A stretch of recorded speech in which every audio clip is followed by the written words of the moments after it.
I think one of the things that happens when you're a military kid is you do become sort of a chameleon, and in the window, C-130s would go by news, and they're like, we're expecting delays in like the atomic weapons testing or whatever. It's like, it would be all very military news. As a kid growing up, I have no contrast. Everyone is dressed in green. Everyone's dad drives a tank or something. And they're like, you guys are going to Hawaii. And I just remember being like, thank you. Hey everyone, welcome to the Orbital Media Podcast, where we learn about human perspective, global cultures, and story, one interview at a time. Today, we're going to be talking about life in the military, specifically what it's like growing up on a military base as a kid. So today, I'm joined by Matthew Sheehan. Matthew, would you like to introduce yourself to the good people out there? Hello everybody, my name is Matthew Sheehan, and today you're going to learn about growing up in military bases all over the world. Yes. So this is a topic that I never hear about in my daily life, but it's something that I realized millions of people go through in the United States, growing up as a child in a military family. I know very little about this. My dad spent a little bit of time when he was a little kid in the 50s, like around some bases. He talked about it that much. Yeah. But there are other people I know who they were also kids. Their parents were in the military and they lived in these environments. But I don't know anything about it. Yeah. So I guess if we can just back up and start at the beginning, I'd love to hear just like what did your parent or parents do in the military that kind of brought you into this life?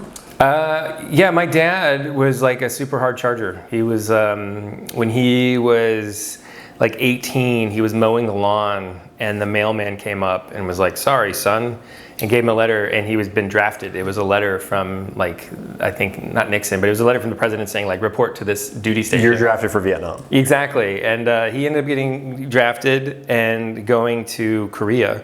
He was stationed at the it was post the Korean War, so he was stationed at the DMZ. Okay. And they ended up spending a year on the DMZ, and then after that he transferred into Vietnam, and he spent a year in Vietnam. And then afterwards he got out. He was in college and did really well in college, and I think he had eyes becoming a police officer. Mm-hmm. But the whole world was like kind of like all the United States was sort of saturated with these guys coming back from Vietnam. Mm-hmm. And he couldn't find any work as a police officer in Florida. And he had a degree in criminal justice, and that's where he met my mom in Florida, blah, blah, blah. He's like, you know what? The military might not be a bad choice for me. He enjoyed it while he was in there enough, so he ended up going back in. So now he's like an enlisted man. I don't know if you know, but there's like basically two tracks in the military. There's enlisted and there's officer corps. Yep. So like he was in the enlisted corps, but he had a college degree, and he had 2 deployments to combat zones. So It's like you're coming in with like a lot. What decade is this happening? This has got to be just like the 70s, like early 70s. Early 70s, okay. Yeah, because I didn't come on the scene until like 78, mm-hmm. and I have like a big brother and a big sister. Yeah. So, but yeah, he ends up doing that thing, and then really, really quickly rises up. All that experience and all that education, all that time in uniform and stuff, it really helped his career. He moved forward. Mm. He ends up becoming a paratrooper, and he was in the 82nd Airborne.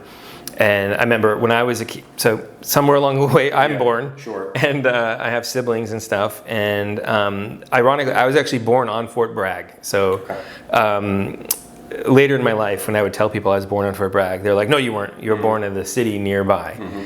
And it's like, no, we were at Fort Bragg so long ago. It was literally, we're born on base on Fort Bragg. Yeah. And I remember being in the classroom and in like second or third grade or something, or first or second grade, and doing my homework or doing my schoolwork. And in the window, C-130s would go by, and paratroopers would be practicing. Yeah. So they'd just be like dropping people out. And it was literally like when you watch the old Red Dawn film, and mm-hmm, the Russians invade, and they just start parachuting out the back. It was like that was just outside my window. The high school football field, and well, not so much in the football field, but remember, but I know that scene. And one of those guys was my dad. My dad had like 500 jumps. He was a jump master. He was just like that guy who. He was the guy who would check you before you went out the door. He was that guy, and he. I think really enjoyed the military to a point, but he stuck with it, And he kept going, and then eventually, like the military does, they're like, it's time for you to move around. Yeah. And they basically gave him like ultimatums. It was like, get out or become a drill instructor. And then he ended up going to, in the Army as drill sergeant. He ended up going and then teaching. And I remember that was like a time where he had to go away. And because when you're in boot camp, the drill instructor, drill sergeants stay with you for quite a bit of time. That was all time away from the family. And I remember him coming home and having like new veins in his neck and new veins in his forehead from like yelling at people. But even there, he was a senior drill sergeant. And it was one of those things where he just enjoyed being around people, helping people. He was a big ham.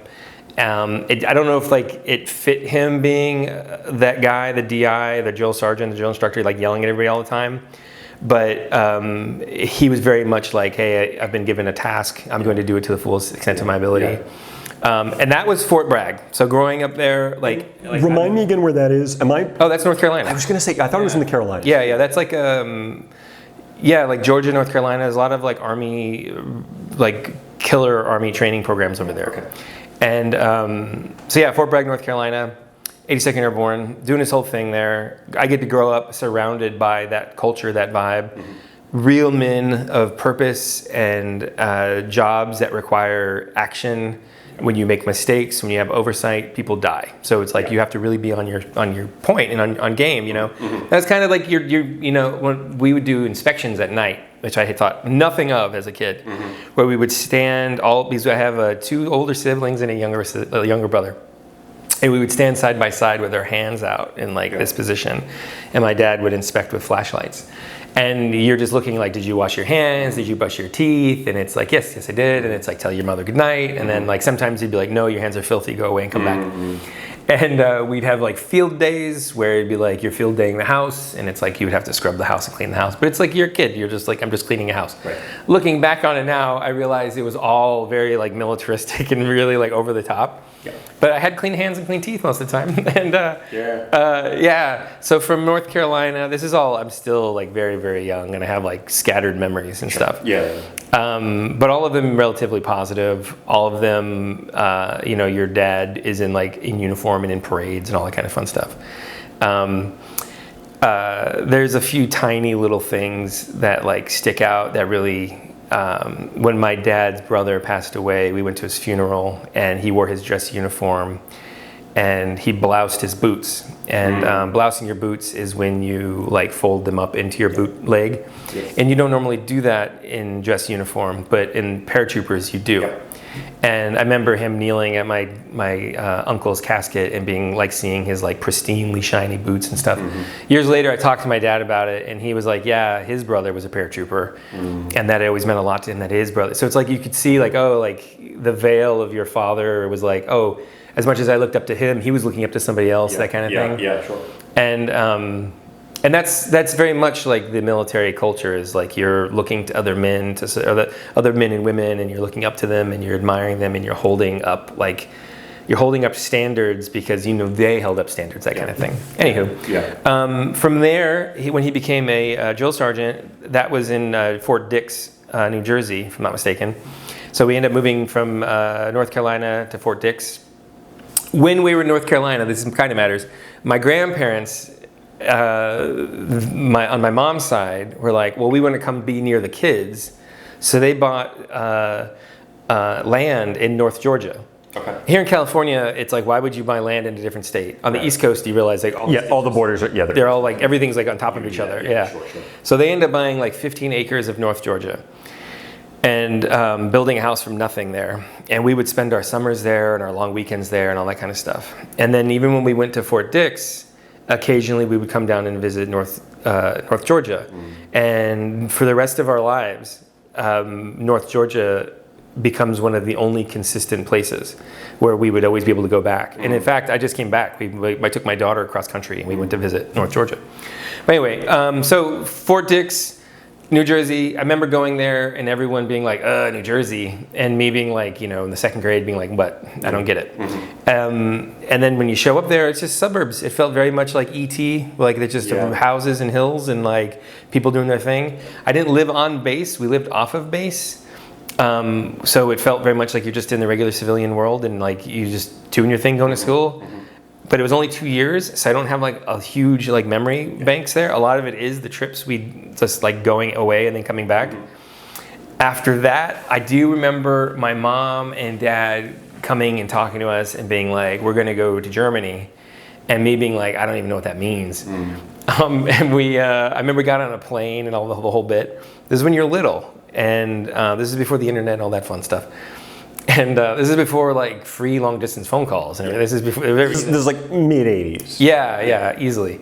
And not even that, like maybe even early 80s. Early 80s, yeah. And I remember like, oh, can we see whales? Because we're flying over the ocean. Like we'll be like that kind of like, you're that kind of kid, you know? Yeah. We didn't see whales. We were convinced we did though. But I also remember you dressed up to go on an airplane. And it was really fancy and really nice. The food, and the hosts and the pilots, everyone was like really professional and nice. The whole thing was like a really fancy experience. And then we land in London, and we take from London, we go to Frankfurt, and then from Frankfurt we end up getting a ride, and boom, we're in Germany. And we showed up in a blizzard, and it was like when Rocky Balboa lands in Russia, and Ivan Drago is like, it was like that. I love that scene. Yep. That's where we were. There was literally snow off the road that was like 4 or 5 feet tall, just huge sideways flying snowflakes everywhere. And when you get shipped overseas, your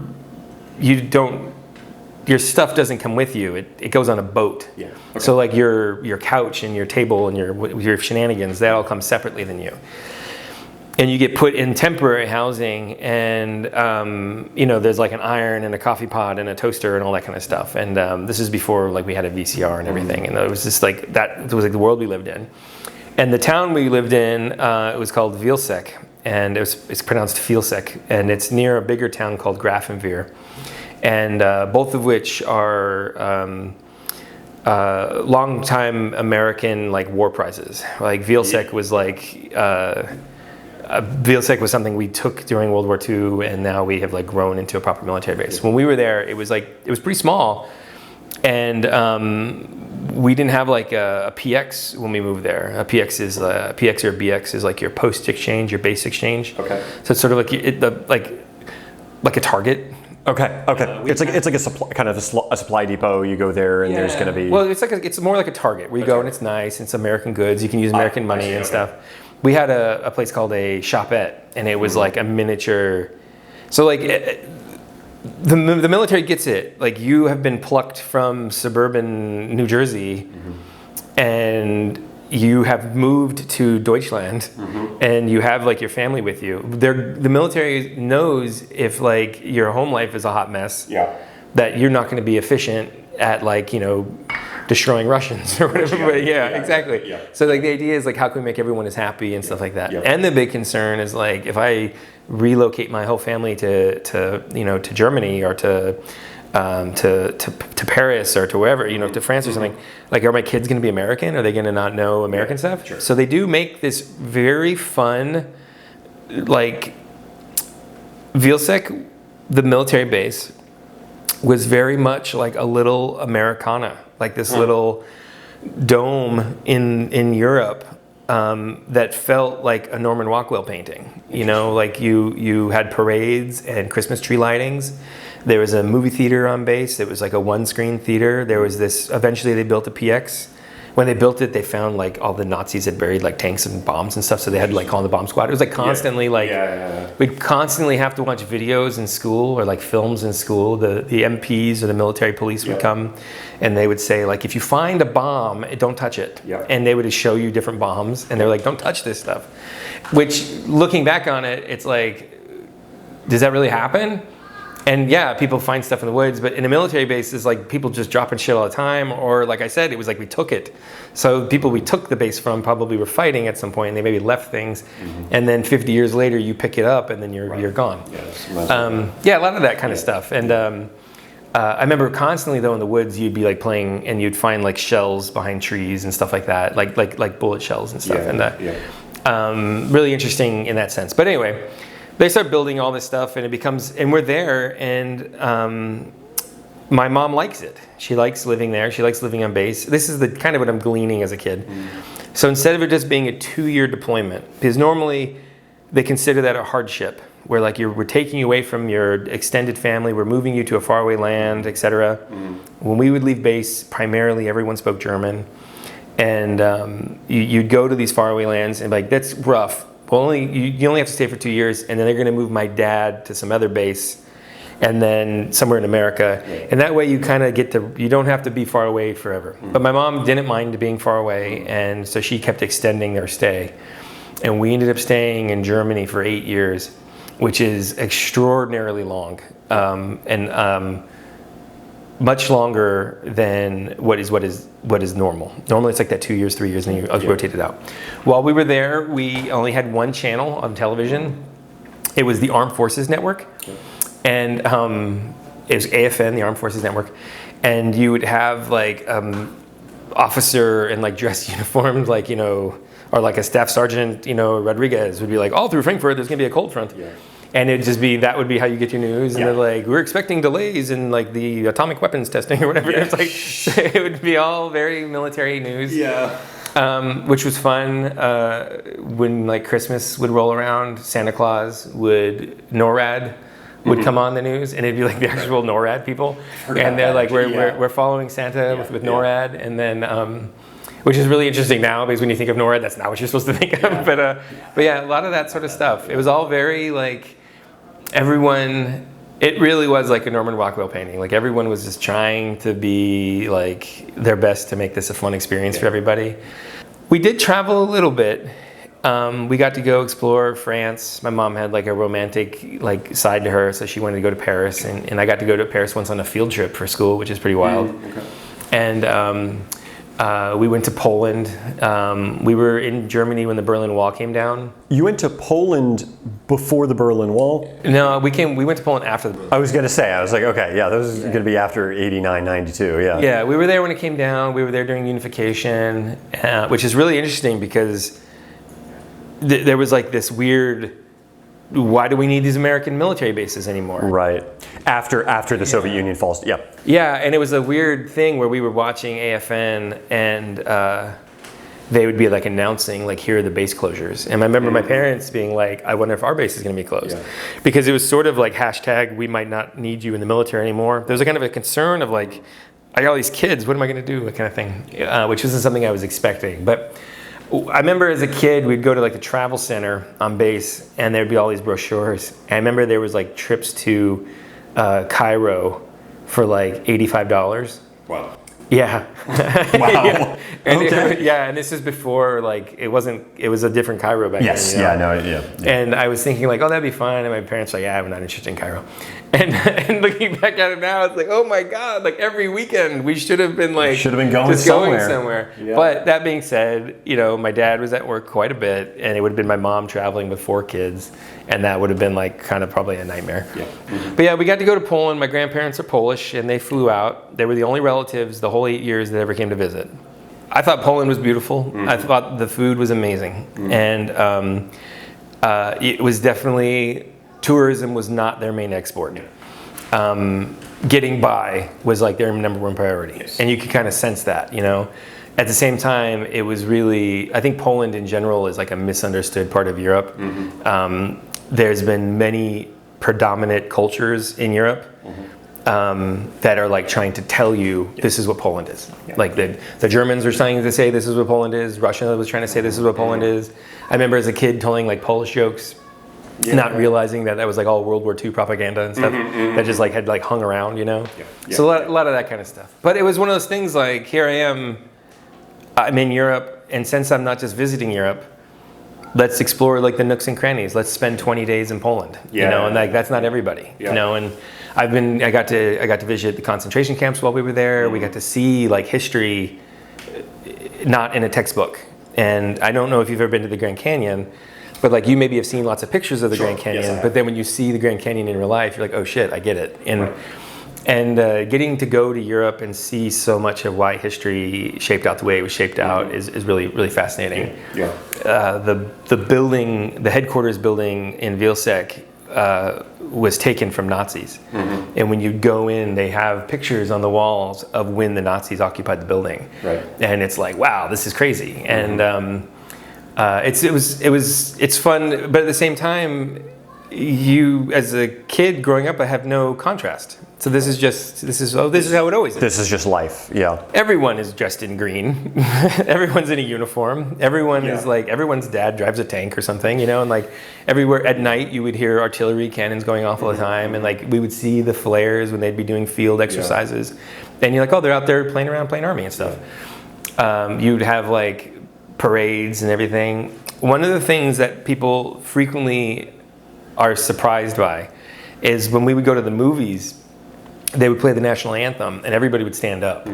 So before every movie there would be the national anthem, and it was like the most motivated national anthem video you can imagine, of like Abrams like smashing over like sand dunes, and like, you know, Apache attack helicopters like whipping through like someplace, and then like an eagle like grabbing a salmon, you know, and it was just like, yes. And then crescendos and stuff. Let's watch this movie. And then it's like, those are your moms and dads, and it's like, that's pretty dope. I've told people that, and I never once thought anything was weird about it. I always thought it was really cool, and they're like, that's the dumbest fucking thing I've ever heard. And I never thought that way about it at all. I think that'd be pretty cool. Starting a movie off with like some Apache attack helicopters. Like, I'm ready to go. Let's watch this movie. It was definitely like, you know, when you look at a Norman Rockwell painting, and like everyone's really proud of the guy in uniform. You never really question that. And I was in that like. I was in a little bit of that bubble. Yeah. Well, that's actually something I'm really curious about, which is you talk about this idea of that is just simply normal. That's just regular life to you. And I do still want to get more of your childhood memories and what that was like. But was there a point when you ran into sort of the general civilian population where you were starting to compare notes with them about like, here's what my childhood was like, and here's what your childhood was like, and what were like some of the biggest different? I mean, obviously it's like they're very different takeaways, but like major differences that you saw between yourself and the other civilian kids, just as like who you were as people by, you know, your late teens, let's say. The one about the movie theater, I know I'm not trying to go back to that or anything, but I remember telling someone that and them just being like, that sounds really dumb. And I wouldn't stand up, and it was like a weird, like, I don't know if people would say certain things if they were like standing right next to the person who actually is like featured in the film. Okay. And there's a lot of things where like a lot of the military is like pomp and circumstance. I used to wear my dad's camouflage pants when I got old enough. I'd wear like his I'd go to the like army. It wasn't a surplus store. It was like just the army. It was the work clothes store. Right. Yeah, it's just the store. I would go get I would get pants there, and my winter coat was like an army parka and stuff. And like we would frequently wear like the double layered military gloves, and that was just like when the snow would come.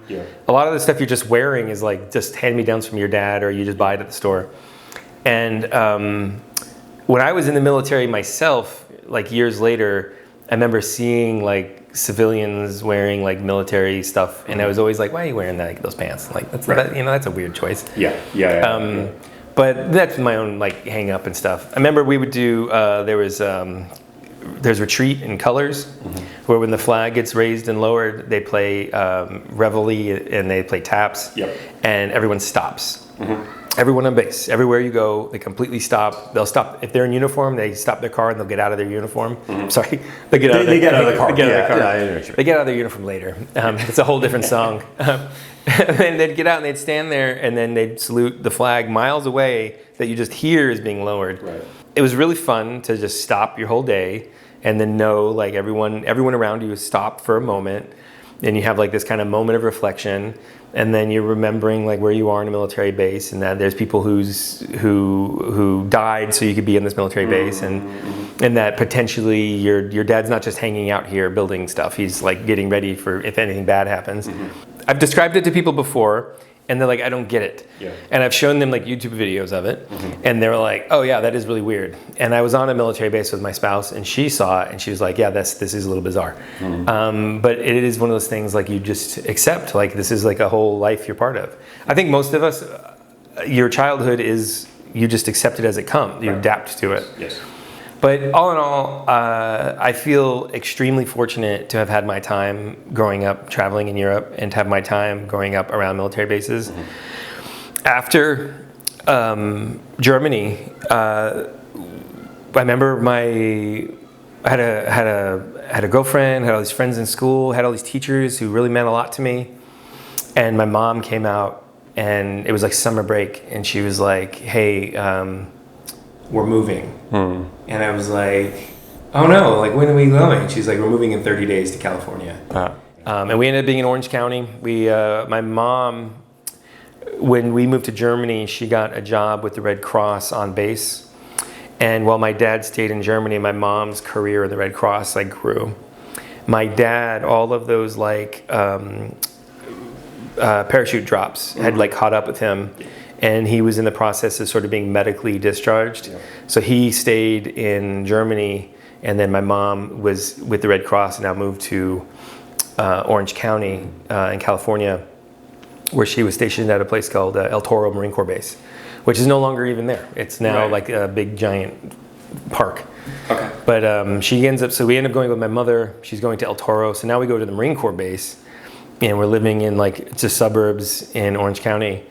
And I think it was just like, I think my mom was probably just, I mean, everyone's just doing the best they can, but she just got really lucky. We ended up she found a house to rent that was near a really good public school. We ended up going there for a couple of years, made some new friends, and just like started adapting to it. And I think one of the things that happens when you're a military kid is you do become sort of a chameleon. Where the environment around you is changing so frequently that you learn to, like, I'm going to adjust who I am, or I'm going to adjust how I'm conducting myself. What are these guys into? I'll be into that so I can connect with people. What's the music people are into? Whatever it is. And you start like really being flexible and malleable so you can survive in all these different environments. David Lynch said he was like, you could just reinvent yourself over and over again. And I do think that was true, you know, to some extent. My sister had already gone off to college, my older sister. My older brother had already gone off to college. So the family went from being 6 in Germany to now 3. My mom, me, and my little brother in Orange County.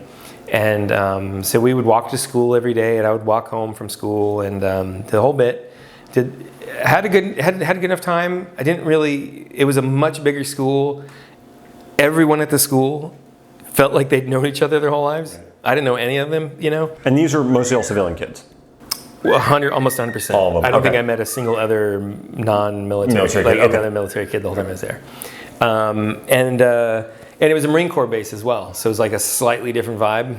Well, actually, yeah, I was going to say, do you want to get into, and I get we're comparing apples and oranges because you're at a different age, you're in a different country, it's still the U.S. military, but like Army versus Marines, the feeling on the base. Well, you know, when you're in Germany, you're in this like American like bubble where you like drive on the base and like everyone knows what's going on, all the street signs, all the street signs had like American names, etc.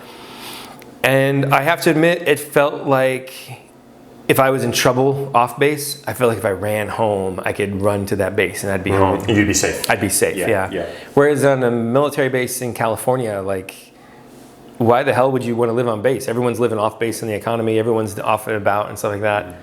Everything was like your base is where people work, and then we would live somewhere else. I thought El Toro was the subtle differences I wasn't really aware of as a kid. Marine versus Army. I think El Toro, if I'm not mistaken, was Air Wing. It was like the pilots. So it's also like we were in an infantry base in Germany, which is like an Army infantry base. It was like a tank base and infantrymen. So it's like a slightly different kind of cut of soldier. And the Marines there, although they're all Marines, it was definitely like Air Wing type stuff. But heavy on pilots. I remember everyone was always really respectful, always really nice. I think that might have been when I realized you're not supposed to wear bits of your dad's uniform around. Like you're not supposed to wear like camouflage pants and like a hat. Let alone an army hat, you know. And like, but But yeah, my mom was always in the Red Cross, so she was always like voluntarily telling us to do stuff. So we'd have to like bag groceries for the Red Cross all the time. So we got to be on base doing that sort of thing.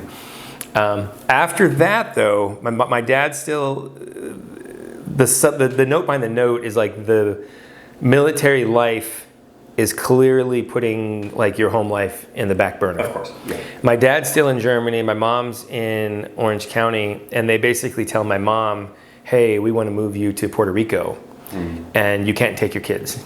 So my mom ends up getting deployed to Puerto Rico with the Red Cross, and my dad's still wrapping up for like next couple of years in Germany still. And then it's like, well, where do we go? And you're still like 16, 17? We're like, I'm a sophomore, junior now. Yeah. And my little brother is like freshman or like middle school. Right. Yeah. And they're like, where do we go? And they're like, oh, you just go live with your grandparents. And it was like this weird, like, all right. So my parents ended up going to their far-flung parts of the world. We ended up moving back. We moved to North Georgia. And my little brother and I, like, Harry Pottered it in, like, the hallway. We, like, slept in the hallway. With, like, in Georgia. But yeah, I ended up graduating from high school there. But living there, though, that was, like, a real contrast. This town of... North Georgia town of like wonderful people who were like kind of isolated geographically, like socially, not interested in outsiders and stuff like that. And then I just got plunked right into it. And by that point, I'd lived all over the East Coast. I had been to Germany and I'd been in California. And I was like, 17, 18, ready to like go. And I had a great time. And that was where the real, like, I can tap into all kinds of different life experiences. And I did talk to an Army recruiter at that point too, after, like, towards the end of high school. I was thinking about getting my GED. And then I was talking to Army recruiter, and I think I did the ASVAB, and I did like really poorly on it, and I wasn't doing really well in school. And I was feeling sort of like lost and bewildered, But my brother was going to USC at the time, and I ended up graduating from high school, and I was like, well, I'm not just going to sit here in the woods. Like, I'll just go out to California. So I ended up going out to California. I remember we got to visit my mom once in Puerto Rico. She came out a couple times to visit us. My dad at that point was 100% disabled and fully removed from the military, living with us in Georgia. And he was there. My little brother was there, and I got in my car and I left. And it was like a goodbye. Like everyone was like, good luck. But it was definitely like looking back on it, I'm like, that's really weird. Like, that's not a very supportive space. But at the end of the day, I did okay. My brother was here in California. He was going to school at USC, and USC kind of had like a very open door policy where you can kind of sneak into classes. I would go into the library a lot and use the computer. And I remember everyone was like, just doing drugs and hanging out all the time. And I was living on his couch in his dorm room and trying to figure out like what to do next. And I had a job working at a like catering company. And we were playing a lot of GoldenEye, and I ended up doing a catering event at I can't remember the name of the building, but anyway, there was this like Marine Corps event there. I remember like serving food there and reminding myself of like these men of purpose and having a place in the world. And that ended up leading me into an Army recruiter station. I called the Navy several times. They were busy, and they like never got back to me. I went to like an Army recruiter station, and you walk in, everyone's in the uniform your dad was wearing, and it was basically like, oh, this is like walking around the PX back home, and like this is like your childhood all of a sudden. And he had this like fold out piece of paper. Hey, check this out. You want adventure? He points to like a racially mixed white water rafting adventure. Like points to the white guy. Acceptably diverse, group of... You could be that guy. You could be that guy. He flips the page over, like, you'll always have a phone in your room, and there's like a bed with a phone next to it. And there was a part of me that's like, I'd already lived on military bases, and like I'd already seen it was like a really weird... Right. I was like, just play the national anthem with like Bradley's fighting vehicles, like that. And I was just like, we're okay. I'll think about it. And I went over to across the hall. This is here in Los Angeles in DeSoto on the east side. they had the Marine Corps recruiting station, and I remember I went over and I knocked on the door, and this like corporal's like reading like the Stars and Stripes or something, you know, and he's like, what? Never even looks up, and I'm like, I'd like to talk to someone about joining the Marine Corps, and he looks up, he looks back down, he's like, you're too fat, and I'm like. Well, I could lose weight. Yeah. You know, and he's just like, he's like, like throws his magazine in the walks over this filing cabinet, and he like metal filing. He pulls a scale out of the filing cabinet and like puts it down in the doorway. And my first step in the Marine Corps was onto a scale. I should have known right away, like, find the Coast Guard. Yeah, they're on a different level compared to the other. Yeah, it was amazing. It was like, there was like pull-up bars everywhere. Everything was like blood red, and there was like machine gun poetry. It was like, all right, this is what we, you know, I want to find my enemy and destroy my enemy. I want to keep my country safe the way my dad did, you know, and I want to do the real stuff. And the fact that he wasn't trying to sell me a brochure, it just connected for me. And he put the scale down in the doorway, and I step onto it, and he's like, all right. I was like 100 and like, I don't know, like, I'm sorry, like 220 pounds or something. Yeah. And he was like, if you lose 10 pounds by Monday, we can talk. And it was like Thursday. What? Yeah. What? And I was like, I don't even know what that means. Yeah. So, but at USC, they had the open doors, you know. Yeah. So I put on blue jeans and sweatpants at the same time, and then a hoodie and a plastic bag, and I just went running like 3 miles a day, twice a day, and then I just like stopped eating. Right. Yeah. And then the day before my weigh-in, I drank a bunch of like X-Lax and stuff, and which I was expecting it'd be like in the movies, and like very little happened. But by that point, anyway, I went back and like, yeah, you lost 15 pounds. All right, come on in.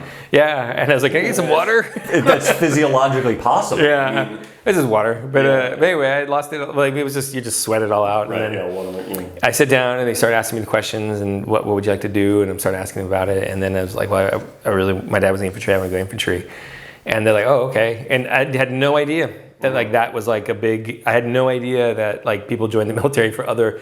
I mean, I had a general idea that there's people who did other things. Right. But that was in my mind like, well, that's why you would join the military. Infantry, yeah. Yeah, and it was a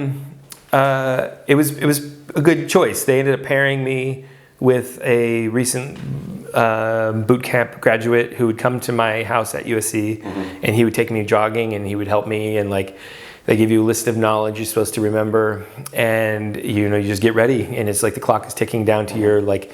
You had to do like a minimum number of pull-ups, a minimum number of sit-ups, and a minimum run, and I really was struggling with the pull-ups. And before I left, I was just barely scratching the surface of the minimum. And when you get to fleet, when you get to boot camp, it's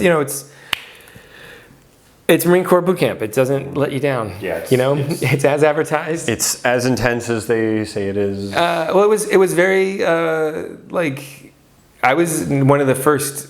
It wasn't like super early on, but I was what they called a Crucible Marine, where they had. They had sort of changed the model of boot camp to where there'd be this big crowning thing at the end. And I think every generation of the Marine Corps probably looks down on the generations that come after them as being like softer and softer and softer. Sure. Yeah. There was parts of it where it was a real struggle, and it was some of the finest, most professional, organized people I've ever met, like real focused on mission and task. And the person I was going into the boot camp is not the guy who knocked on that door. Yeah. The guy who traveled everywhere is totally different person than the person who graduated from boot camp. And I highly recommend it. That being said, I ended up, since I was infantry, I went to the School of Infantry here in California. And then after the School of Infantry, I had a subspecialty where I became a machine gunner. So I went to another school where you learn even more about machine gunnery. You learn like the subspecialty and how to maintain and crew those weapons. And it's a riot. They're big, they're heavy, they're loud. The professionalism starts to dwindle a little bit, and it's like you're just doing the thing. You start hearing kind of the rumblings of like what the fleet will be like. So there's like boot camp, there's those like recruiters offices, and then all the way at the end is fleet. Now, again, this is in like 99, 97, 99. Okay. This is like late 90s, yeah. So it's a whole different uniform now. Right. I mean, the patterns are even different. Yeah, a whole different world. Yeah, different weapon systems, different approaches. But at the end of the day, they bring us all together, and they're like, "Who said they were going to go West Coast?" Because in the Marine Corps, you can say East Coast, West Coast, overseas for your deployment. Okay. And I was like, "Oh, I'll go West Coast because my brother is in California, and I have all these friends here. I'll most likely be in San Diego." 29 Palms, that kind of thing, and they'll be able to just come up and visit, and they're like, "You guys are going to Hawaii," and I just remember being like, "Thank you." Yeah, awesome. I'm like, "Yes, yay!" Jackpot. Yeah, like you can't get better than that. Yeah. And immediately, all the saltier Marines that were there were like, "Relax, it's a horrible duty station," and I was like, "You're just being haters." And they were like, "Well, you're going to a place where everyone you meet is going to be a tourist. Like everyone you meet is like rotating in or out. So it is hard to connect with people. You're going to a place, if you have to fly home and visit someone, it's going to cost you $700. So that's going to be hard. You're going to a place where you shoot a weapon system that is like a long range machine gun, and you're going to a place where nobody wants you to shoot it. They don't want you to shoot up their islands and stuff." And it was a very logical argument he made about how it's going to be a tough duty station. And it was. I mean, I don't know any duty station that's not tough. And to be honest with you, I think if I were to look back and say I didn't have any fun in Hawaii, I'd be lying. There's lots of fun stuff to do and lots of things to explore. It definitely is a little different being on a military base when it's your job versus when you're just a kid living on a military base. How I mean, obviously you're doing it professionally versus growing up, but what would stand out to in your mind is? I don't think when I met those guys at the air show who were showing off their weapon system, I don't think I realized how that might be the conversation I had with them. That might be the only conversation they have with a civilian for 9 months. And when you're in Hawaii, the only time we would leave was for Christmas. And it'd be and even then, not everyone could leave. So for the whole year, basically every conversation I'm having is with other people in uniform. This is again pre Facebook and stuff, and or the guys who were into that were was really niche. It was the internet AOL chat rooms. I remember middle. I remember that was. I already had some of those chat room conversations. Ooh. It's funny. It's new technology. I just remember being it wasn't quite what it is now. It wasn't super easy. It wasn't super, and I didn't have internet. I didn't have a computer in my room or anything like that. And I was a horrible speller. So I was that was a whole domain. I'm that's not for me. There was a part of me that when I joined the military, I thought joining would just be the hardest part. And I think if I were to talk to a young Marine now, I would remind them no, that's just step one. It's almost like when you go to college, and a lot of people think oh, I made it. Right. And it's well, that's just the beginning. It's just you got in. You just got in. And even that is you got into this thing. Now you have to start. When I was in boot camp and you hear C-130s and you hear when you smell the uniforms and the leather and the boots and stuff like that, and when you're around all the gear and the equipment, that's just being home for me. That's where I grew up. That is I still have a lot of that stuff around my dad's and stuff. Learning new weapon systems, all of that stuff. And it was just being home. I wish I'd had a little bit more guidance and mentorship either from someone else or whatever. But at the end of the day, I was feeling a little bit I don't know what to do next or where am I going from here. And the Marine Corps kind of took care of it for me. They made me into this guy who, when asked, would answer questions which in the way that I thought I was supposed to answer them, with honesty and integrity. And then when questions came up about gays in the military or sexual preferences and stuff like that, there was questions I wasn't really willing to answer in certain ways. I was at the armory and we were scrubbing our 50 cals. It was this big, huge crew-served weapon. And I remember we were cleaning these 50 cals and scrubbing and scrubbing and scrubbing. And everyone's just sort of around this big concrete table, knitting, old ladies knitting. Right. Yeah. Just gossiping about and talking. Yeah. And just shooting the shit in the breeze and telling big fish stories and stuff. And this guy across from me, is like, did you hear what happened over in Fox Company? I was in Weapons Company. Like across the hallway was Fox Company. And I'm like, no. And he's like, there's a bunch of bad words in the story. Yes, that's fine. You can, whatever you feel comfortable with. And I just try to remember the way it was said to me, because it has like a vulgarness to it, but it's honestly like, anyway, this guy's chewing tobacco and he's like, you hear about those fucking faggots over at Fox Company? And then and everyone's like going on and on about it. And then he's like, turns out they went out to the strip and they picked up these 2 prostitutes and they were fucking them, and then blah, blah, blah. And it goes on and on and on. And it turns out they were men dressed as women, and it gets all at hand, and they beat them up. And then they tell the platoon, and the platoon beats them up. And then they call the CPs, they come and they throw them off base.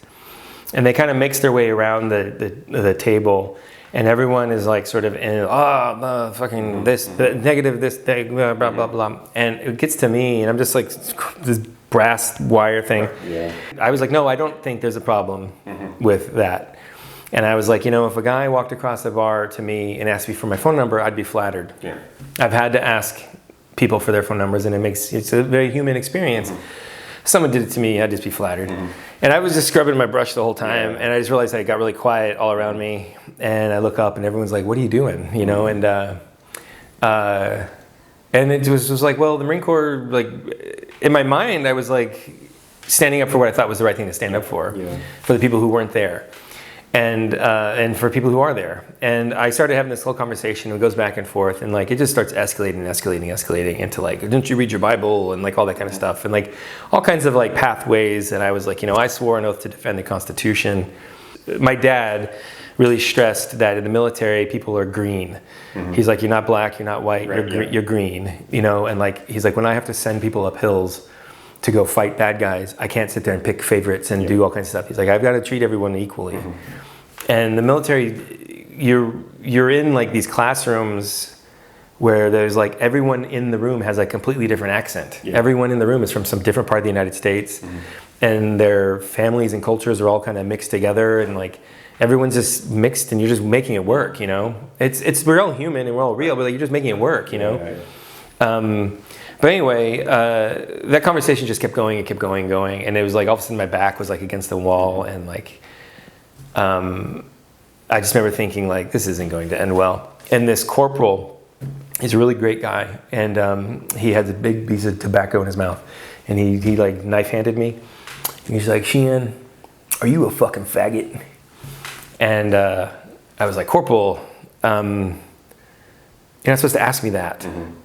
And that like ended that conversation very abruptly, because he outranked me, and it was in front of all these people, and it was like, what are you doing? And why is this like, these are my brothers. These are all people I would have died for, and these are all men I deeply respected, and like some of the finest men I've ever met.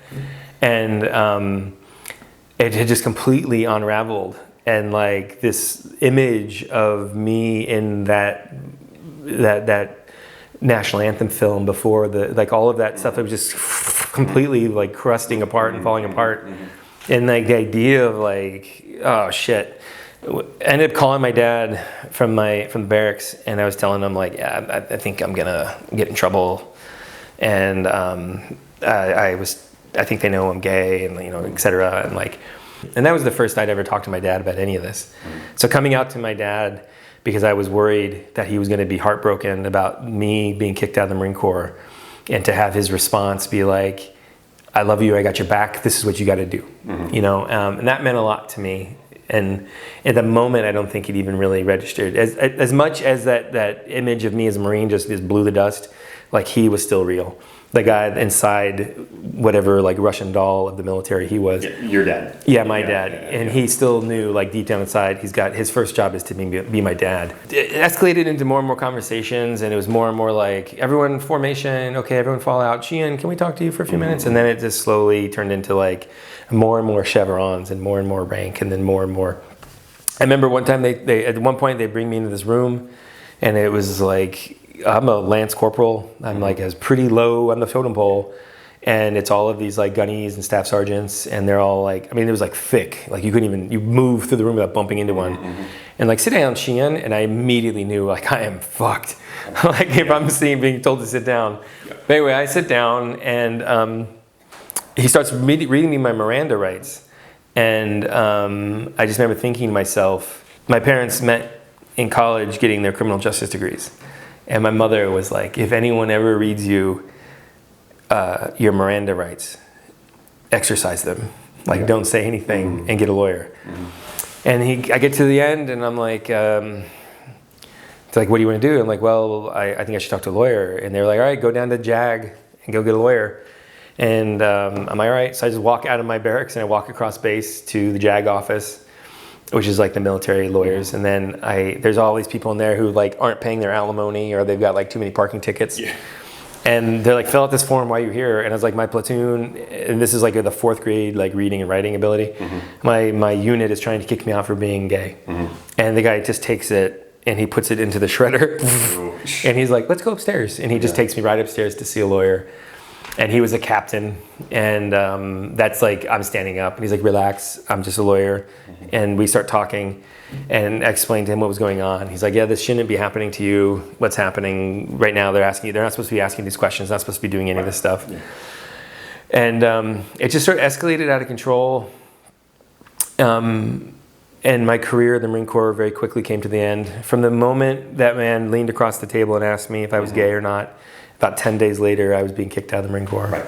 And I was one of the first guys, like the first 100 guys to receive an honorable discharge for homosexual conduct. Right. And if you look at my DD-214, it says that I'm not eligible for reenlistment, and that reason for separation is homosexual act. And it was one of those things where I kind of knew, like, okay, this is going to be like a black eye for a long time. This is going to. Where have you been in the last 2 years? Right. Etc. And I have to tell people, guys in the military, and like, oh, what happened there? And like, I'm surprised how many people don't put it together very quickly. Oh, I joined in '97 and I got out in '99, and they're like, well, that's not a normal term of enlistment. And I guess people just aren't thinking about it that way, or maybe that's just me being paranoid to think people are going to catch me. Yeah. I remember I came back, I got off the bus and got to USC, and everybody was still playing the exact same video games they were playing when I joined the Marine Corps. Yeah. Like this whole experience had happened, and they just went from sophomores to juniors, and I was now back in the exact same room, and like I feel like I'd gone like 1,000 million places, and I ended up leaving California, going to Georgia again, and just trying to figure out what was going on in my life, figure out who I was, and like it took some time to like kind of heal from that. And truth be told, it took a lot longer than I'm letting on. 90, so it was like 2018. I was talking to my wife, and I was like, when I was in the Marine Corps, I didn't have Facebook or anything like that, and she was like, well, they have it now, you should look those guys up. And I looked up my friend, I remembered, and it was the Marine Corps' birthday, and he had published a photo of our unit, and he had like tagged everybody, and I could just click and like see where all these guys had been over the last 20 years. And it was like, oh my God. And I remember reached out to a really close friend, one of my friends from the Marine Corps who I hadn't talked to in all that time. And I was like, oh, how's it going? Do you remember me? And he's like, what the fuck are you talking about? Of course I remember you. Right, yeah. And having that back and forth. And I was really worried. I told him as much. I was like, look, I got to ask. Like, 99 is when I got out, and 2000 is when the world fell apart. Were you guys all deployed to Iraq and Afghanistan? And I was like, did you ever, I think I said, did anyone ever die because you were one fat Marine short? And it was like, was there ever some situation where I was supposed to be someplace and I wasn't there because I said something that someone said I said, or what, and because I outed myself, or because I got outed when I should have been a little sneakier, did people ever get hurt? And he was like, no, like none of us, he's like, no, like we were waiting, we couldn't leave Hawaii because we were rotating out of Okinawa. So we would just go Okinawa, Hawaii. And the idea was like, we can't all go to the Middle East because then like the whole Western... The whole East Asian theater is undefended, right? Yeah, so he's like, that was our space. Yeah. And that's what they were doing. And he said that basically he was like, growing up conservative, he'd always thought of gay as like this default conservative thing of like, this is what it means to be gay. Right. And he was like, but we all loved you and we all knew you and you were like our friend. Mm-hmm. And he's like, it kind of made everyone rethink a lot of stuff. And some of us thought of that. Some of us were mad, some of us were mad. And some people said stuff, some people didn't say stuff. And it was literally like all of this weight of like time that had been on my back. Mm-hmm. Was like, oh, I'm not good enough. And like, because I would be really hesitant to even tell people I was in the military, because I would be worried they're gonna be like, oh, you're not really in the military, or you did this or you did that, And after talking to my friend on Facebook, the weight was kind of gone. And that was right at the same time I applied to the Writers Guild Foundation for the veterans program they have there. And I was able to go into this room of like, post September 11th veterans and like old salty Coast Guard guys and all kinds of folks, and be like, hey, I'm one of you as well. I'm part of this, and part of this community, and I have a story to tell as well. And that was a really great experience for me, a really healing experience for me.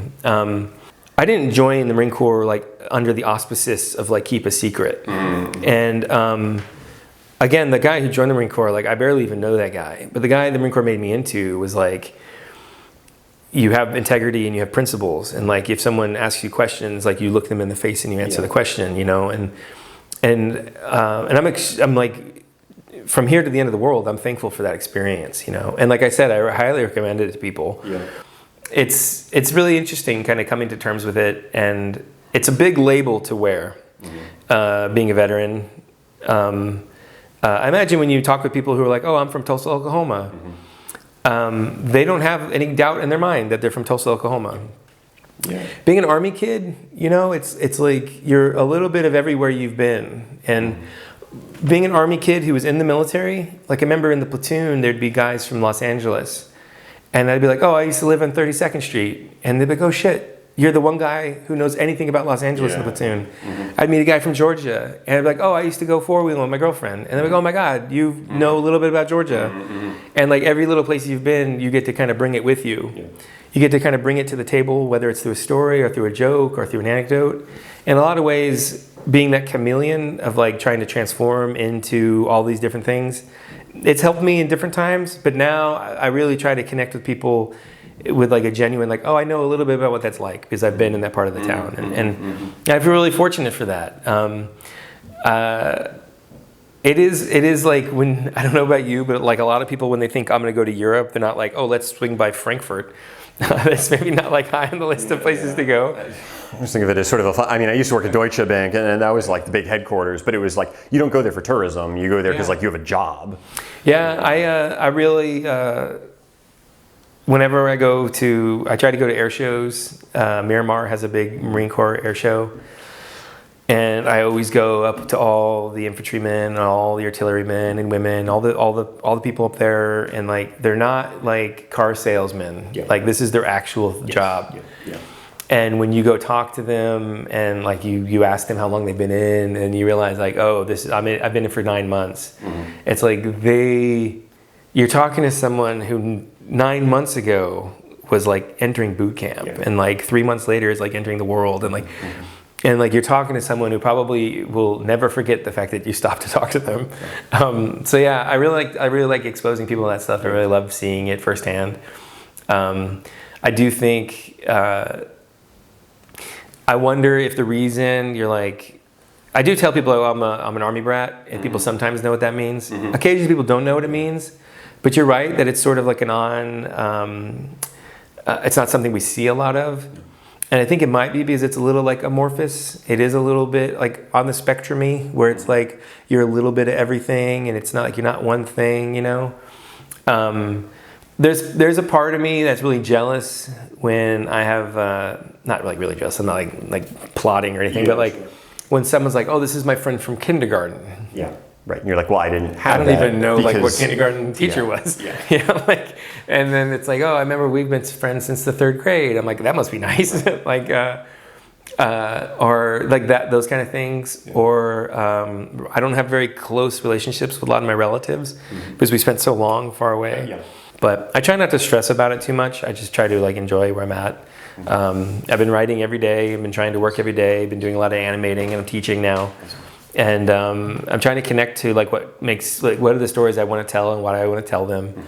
And then just trying to build a life out of that. So I'm very fortunate to have met my wife, and we take really good care of each other, and we have a beautiful daughter. So it's been interesting to sort of navigate the waters. Well, thank you so much for sharing that. Yeah, of course, dude. Yeah. That's fantastic.